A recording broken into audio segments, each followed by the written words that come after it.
Well, if you wanted Frozen Frenzy, you certainly got it tonight in Newark. Holy cow. Oh boy. Oh boy, oh boy, oh boy. It's too early in the season for these types of videos and my feelings on certain things, but that's how the cookie crumbles. And tonight at the Prudential Center, Devils lose 8-5 to the Tampa Bay Lightning in the NHL's Frozen Frenzy 2024. Welcome back to the channel, everyone. My name is Trevor, as always, and tonight I am going to recap the best I can tonight's, oh boy, whatever the fuck that was at the Rock.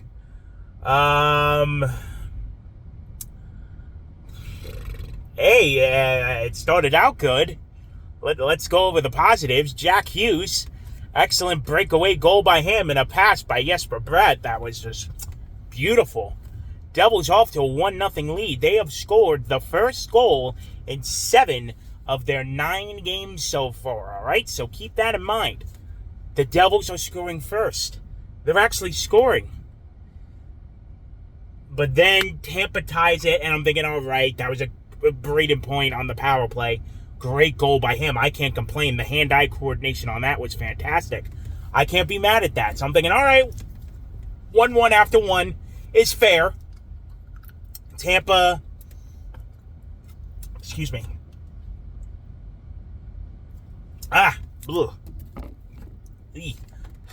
Sorry about that. Tampa did apply a lot of pressure there near the end of the first period, which was a little concerning, not going to lie, how bad they pressured us. But I'm thinking, all right, here we go. Devils in the second period. This is where they usually ramp things up. This has been the best period for us all season. This is where we get going, right? Right? Well, it started out with a Timo Meier goal. So there you go. Timo's on the board. Another assist for Jack Hughes as well. And that's about where things ended positive-wise. You know, you look at that final score tonight and you think to yourself, man, you would not believe if I told you the Devils were up 2-1 at one point in this game. 2-1 in the second period. But what happened after that?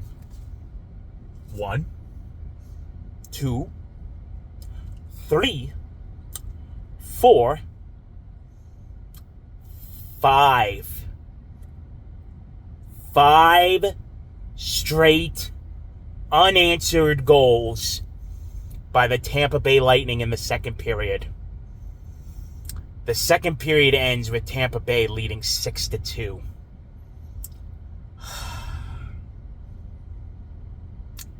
I don't care who you are in this league. That ain't gonna cut it on any night of the week. If it's game number 1, game 82, Game 7 of the Stanley Cup Finals. 5 unanswered goals. You went from a 2-1 lead to trailing 6-2 heading into the third. And they had every right to boo them off the ice after that second period. Oh boy, oh boy, oh boy. And the worst part about it is none of those were Jake Allen's fault. Near the end, maybe, because he might have been cooked by then, I got to be honest. But the early ones weren't his fault. They couldn't help the goalie again tonight. Tonight's game, defensive-wise, was reminiscent of all last season. And that's what concerns me. Here's another part of it, too. Tampa Bay played last night. If you would have thought, by looking at that score, you would have thought Tampa was the one with 3 days rest, not coming off playing in Toronto last night, where they lost, by the way, 5-2. And it wasn't even Vasilevsky in the net tonight. I got that wrong. I thought they'd go with Vasi after he got yanked. Nope, they stuck with Johnson. Made him look like a Hall of Famer. So the third period starts. I'm just getting my thoughts prepared for this video at this point. I mean, I had pretty much everything I wanted. Oh, there was a goal. Great. Garbage time goal by Bastion. Oh, Timo Meyer makes it 6-4. Okay. Make it 6-5 and maybe I'd care. And then we had the turning point of the game. The egregious penalty call on Dawson Mercer, which led to an immediately Tampa power play goal to make it 7-4. Now, I was mad because the call was egregious, number one, but I would have been more pissed if this was a tied game, a close game, Devils even having the lead. But by that point, I didn't really care. I mean, I was still mad. It was a horrendous call.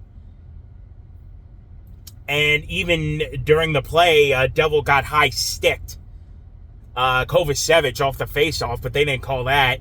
You can't review penalties, unfortunately, after a goal is scored, but whatever at that point. And then we get to the goal that sums up the entire game. Jake Allen. You can't even blame Allen for that. You just can't. That's just bad luck.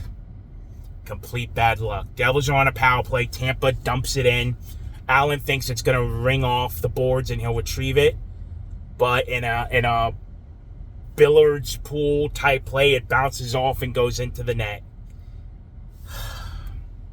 Can't make this shit up. That's tonight's game in a nutshell. Right there, that goal. Unfortunate. Really unfortunate.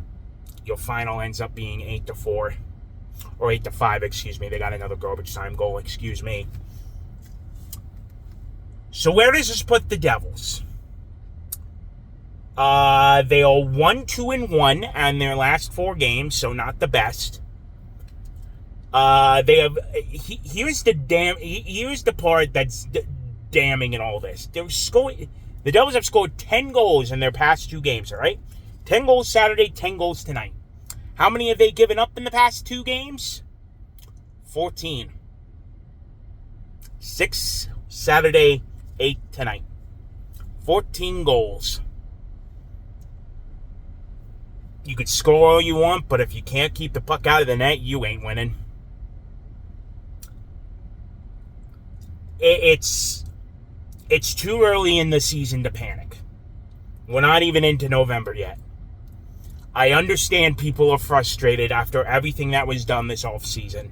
All the moves that were made, the acquisition of Markstrom. I don't think this is on goaltending personally. I do not. People wanted Markstrom tonight. I disagree. You're playing a back-to-back Thursday and Friday, and you're playing 3 games in 4 days starting Thursday. Markstrom's probably getting 2 out of the 3. You want to keep him rested as much as you can. So I don't think this is on goaltending. Now, keeping Jake Allen in the game tonight, questionable. I've been saying it the past couple pregame and in these videos. It comes down to the defense. Defensive structure. Sheldon Keefe ripped into this team after Saturday. And what did he get tonight? The same fucking effort. Nothing changed. It's on the players at this point. The coach has done everything. And he went off on the media tonight as well, Sheldon. It's up to the players to execute at this point. That's what it's going to take. If they can't, then we're in deep, deep trouble. So, that's going to wrap this up for tonight. I'm trying to keep positive the best I can, but tonight was unacceptable on all accounts. I was willing to give them a pass on Saturday, and they are lucky that game got to overtime on Saturday because they didn't deserve it. They were lucky to get a point Saturday. Tonight, they didn't deserve jack fucking shit. But they should have won tonight. That's the problem. As I said in the pregame video, you gotta take advantage of these teams when they're on back-to-backs. They do not. They fail. I don't know why they don't come out and just play, especially on home ice too. The splits between home and away with this team. Good God. And I know a few people who watch these videos will make the jokes about there's a running gag. of me being in attendance and how this team fails when I watch them, blah, blah, blah, blah, blah. I just want to see good. I want to see wins. It's fun when your team wins at home. You feel good about yourself. Games like tonight don't help anybody who goes to these games like myself. You go to a game every once in a while, they lose like tonight. Okay, it sucks, but you throw it away. Me, I'm coming back here Friday and Sunday, and then the next game, and the next game, and the game after that. So, we're going to end it here. We're going to take a deep breath. The team's going to fly to Detroit tomorrow. In Detroit Thursday, home Friday, home Sunday, and then you begin your first big road trip of the year, heading off to the Pacific Northwest of Canada. All right? So, I'm going to leave tonight. Throw everything away tonight, all right? Everything gone. Out the windows. Gone. Okay. Gone. Tonight, throw it away. Start from scratch. Come out and kick ass Thursday in Detroit. And then we'll go from there. Real quick personal note. I know this video is out later than usual, but I got to go on the ice after the game tonight and shoot a puck from the blue line. I did score. Thank you. So that was a fun experience going out there and doing that. And one of the perks you get for being a season ticket holder. So I'm grateful and appreciative of that. So that's going to do it for this one. Thank you all so much for watching. My name is Trevor, and I will see you for the next one.